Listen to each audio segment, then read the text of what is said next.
এখন দুটো তৃণমূল তৈরি হয়েছে, একটা হলো আক্রান্তকারী তৃণমূল আর অন্যটা হলো আক্রান্ত তৃণমূল। এই অভিযোগ করছেন রাজ্যের বিরোধী দলনেতা শুভেন্দু অধিকারী। তিনি বলছেন যে সকলে খুব সতর্ক থাকুন। এছাড়াও তিনি বলছেন যে আদি তৃণমূল এবং নব্য তৃণমূল এই বিষয়টাও রয়েছে। শুভেন্দু বলেন যে নব্য তৃণমূলের হাতে তারা আক্রান্ত হচ্ছেন। কলকাতার নিউ মার্কেটে এই মন্তব্য করেন রাজ্যের বিরোধী দলনেতা শুভেন্দু অধিকারী। তিনি ঠিক কি বলছেন শোনাবো আপনাদের।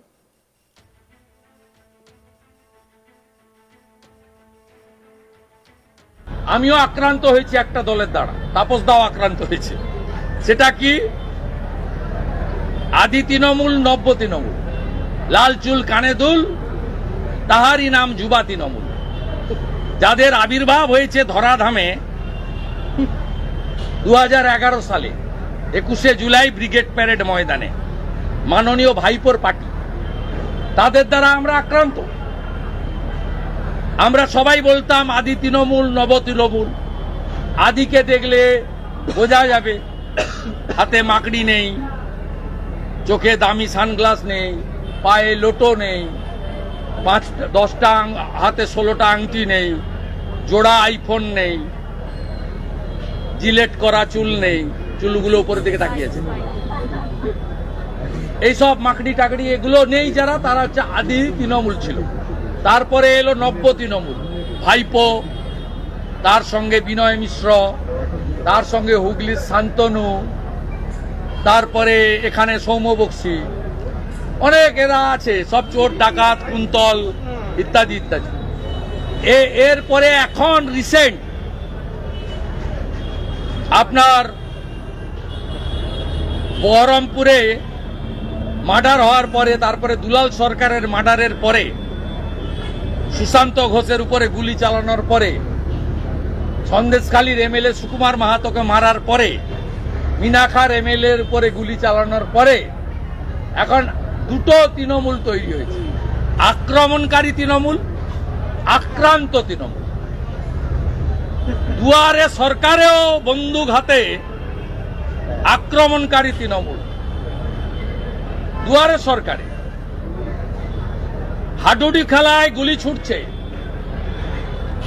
নতুন তৃণমূলের আক্রমণকারী তৃণমূল। দুলাল সরকার মৃত কার হাতে? ইংরেজবাজার পৌরসভার মাননীয় councillor, town president Narendranath Tewari, Nandu তেওয়ারির হাতে। আমার কথা না, রাজীব কুমারের কথা। তাই এই চারটে সম্প্রদায় ঘোরাফেরা করছে। সবাই সাবধানে থাকবেন, রাত্রে কম বেরোবেন, চোখ কান খোলা রাখবেন, খুব সতর্ক থাকবেন। যে কোনো সময় বাড়ি ভেঙে পড়তে পারে, হেলে পড়তে পারে, এমনকি মাথায়। এই সরকার হিন্দু বিরোধী সরকার। এখানে অন্য ধর্মের নেতারা যত না বেশি সরস্বতী পুজো বন্ধ করতে চাইছেন, তার চেয়ে বেশি মমতা বন্দ্যোপাধ্যায় ও তার সরকার সবচেয়ে বেশি সরস্বতী পুজো বন্ধ করতে চাইছেন। হিন্দুরা যতক্ষণ না পর্যন্ত জাগবে ততক্ষণ পর্যন্ত এই জিনিস চলতেই থাকবে। মুখ্যমন্ত্রীর বিরুদ্ধে ফের একবার বিস্ফোরক মন্তব্য শুভেন্দু অধিকারীর। তিনি বলেছেন যে মমতা বন্দ্যোপাধ্যায় নাকি সরস্বতী পুজো বন্ধ করার জন্য উঠে পড়ে লেগেছেন। সরস্বতী পুজো বন্ধ নিয়ে সম্প্রতি শুভেন্দু অধিকারী নিজের এক্স হ্যান্ডেলে একটি ভিডিও পোস্ট করেছেন, যাকে কেন্দ্র করে উত্তেজনা ছড়ায়। শুক্রবার উত্তর কলকাতার নিউ মার্কেটে একটি কর্মসূচিতে যোগ দিয়ে সাংবাদিকদের মুখোমুখি হয়ে তিনি বলেন যে এই সরকার হিন্দু বিরোধী সরকার। হিন্দুরা যতক্ষণ না পর্যন্ত জাগবে ততক্ষণ পর্যন্ত এই জিনিস চলবে। মমতা ব্যানার্জি এই জিনিস চালাচ্ছেন কারণ 30 থেকে 32% ফিক্সড ভোট ব্যাংক রয়েছে তার। শওকত মোল্লাদের দিয়ে ভয় দেখিয়ে গরিব হিন্দুদের ভোট দিতে দিচ্ছে না। হাজার হাজার লক্ষ্মীর ভাণ্ডারের লোভ দিয়ে ভোট নেওয়া হচ্ছে। তাই 701% হিন্দু একসঙ্গে হয়ে যতক্ষণ না দাঁড়াচ্ছে ততক্ষণ পর্যন্ত এই যন্ত্রণা চলবে। আমি সিপিএমকে তাড়ানোর জন্য অন্যতম ভূমিকা নিয়েছিলাম। এখন সিপিএমের রোল হচ্ছে তৃণমূলকে সাহায্য করা। এখানে অন্য ধর্মের নেতারা যত না বেশি সরস্বতী পুজো বন্ধ করতে চাইছেন, তার চেয়ে অনেক বেশি পুজো বন্ধ করতে চাইছেন মমতা বন্দ্যোপাধ্যায় এবং তার সরকার। শুভেন্দু অধিকারীর অভিযোগ শোনাবো আপনাদের। হবে না, হিন্দু বিরোধী সরকার। হিন্দুরা যতক্ষণ না জাগবে ততক্ষণ এই জিনিস চলবে। এই জিনিস চালাচ্ছে মমতা বন্দ্যোপাধ্যায়। তার কারণ তার 30-32% ফিক্সড ভোট ব্যাংক রয়েছে। বাকি গরিব হিন্দুদেরকে কোথাও শপথ মোল্লাদের দিয়ে ভয় দেখিয়ে ভোট দিতে দিচ্ছে না, কোথাও 1000 টাকার লক্ষ্মীর ভাণ্ডারের লোভ দেখিয়ে ভোট নিচ্ছে।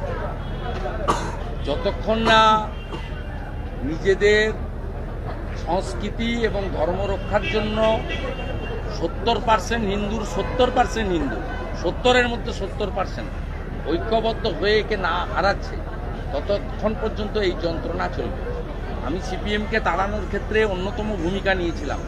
ও এখনও সিপিএমের রোল হচ্ছে তৃণমূলকে সাহায্যকারী হিসেবে, কিন্তু ওই সরকারও কখনো তাদের সময়ে এসব জিনিস করেনি। কিছু কিছু জলঙ্গি এবং মুর্শিদাবাদে কিছু কিছু স্কুলে আগেই বন্ধ হয়েছিল সিপিএমের সময়, সেটাতে সরকারের কোনো ভূমিকা ছিল না, পুলিশের ভূমিকা ছিল না, কিছু মৌলবাদীর ভূমিকা ছিল।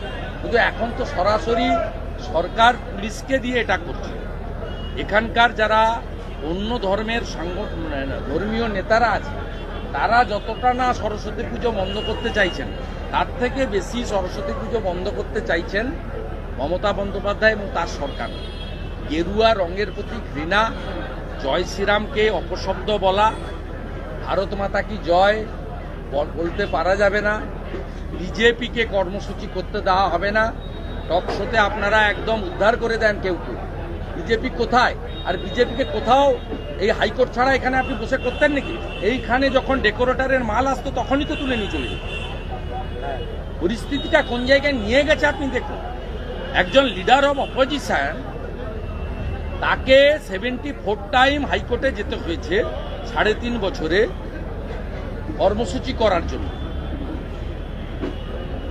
মমতা ব্যানার্জিও বিরোধী নেত্রী ছিলেন, তাকে তো স্পেস দিয়ে গেছেন জ্যোতি বসু আর বুদ্ধদেব ভট্টাচার্য।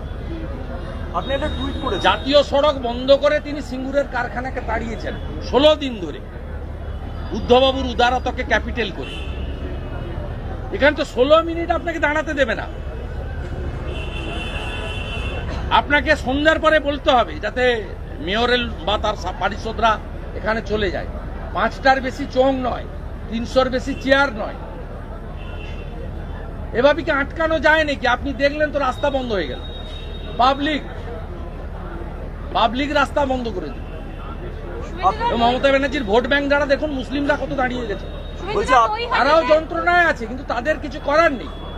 তাদের গ্রামগুলো কন্ট্রোল বাই দি মৌলবাদী রেডিক্যাল ফোর্স।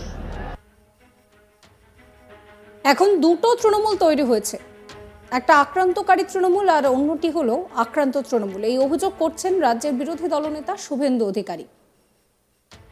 সাবস্ক্রাইব করবেন আজ তাক বাংলার ইউটিউব চ্যানেলকে, ফলো করতে ভুলবেন না আজ তাক বাংলার হোয়াটসঅ্যাপ চ্যানেলও। ভিডিও ভালো লাগলে লাইক করবেন, শেয়ার করবেন, সঙ্গে রাখবেন আজ তাক বাংলাকে।